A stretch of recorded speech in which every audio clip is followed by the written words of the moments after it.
नमस्कार. Mona cooking and chef सिक्रेटमध्ये आपल्या सर्वांचं स्वागत आहे. आज आपण बनवणार आहोत फ्लॉवरची भाजी.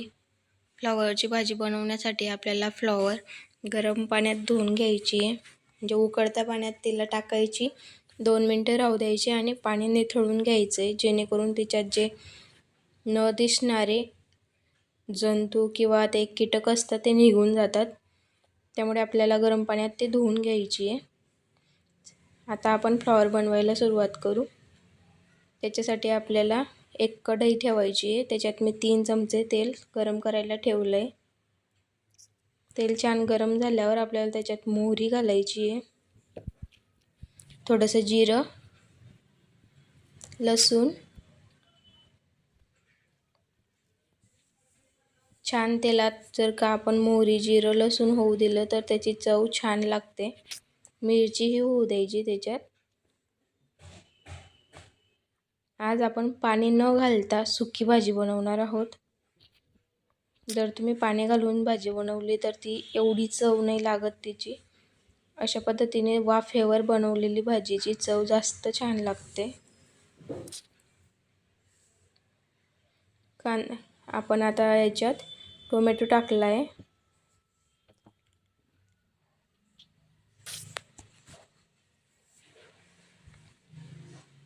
छान परतून घ्यायचं आहे आपल्याला.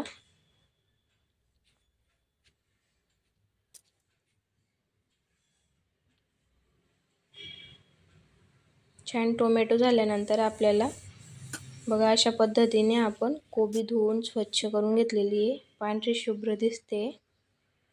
टोमॅटो झाल्यावर आपल्याला कोबी त्याच्यात टाकायची आहे.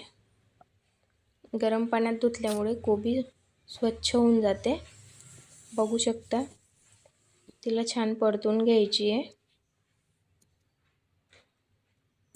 तुम्ही याच्यात मॅगी मसाला देखील टाकू शकता.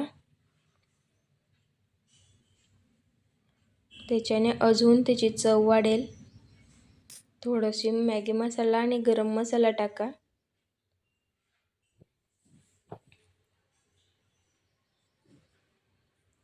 छान परतून घ्यायचं आहे. थोडीशी हळद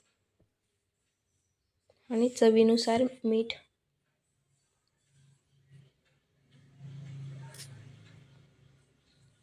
एकही थेंब पाणी नाही घालायचं आहे आपल्याला भाजीत.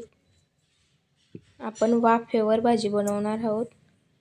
त्याआधी अशाच प्रकारच्या आपल्या घरातल्या भाज्या किंवा चविष्ट पदार्थ तुम्हाला जर का आवडत असतील, नवीन नवीन माझ्या रेसिपी बघायला आवडत असेल तर तुम्ही लाईक, शेअर, सबस्क्राईब करा. बेल आयकॉन प्रेस करा, जेणेकरून तुमच्यापर्यंत अशाच नवीन नवीन व्हिडिओ येत राहतील. झटपट होणारी आणि पटकन आपल्याला टिफिनमध्ये देण्यासाठी आपण बनवू शकतो सकाळच्या घाईगडबडीत. अगदी 10 मिनटं लागतात भाजी बनवायला. अशाच भरपूर इन्स्टंट रेसिपी मी शेअर केलेल्या आहेत, तुम्ही बघू शकता.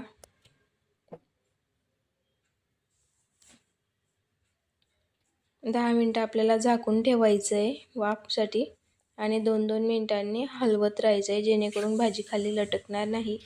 नमक, मीठ टाकल्यामुळे आपल्या भाजीला पाणी सुटतं आणि त्याच पाण्यात आपली भाजी होत असते. बघू शकता पाणी सुटले आपल्या भाजीला.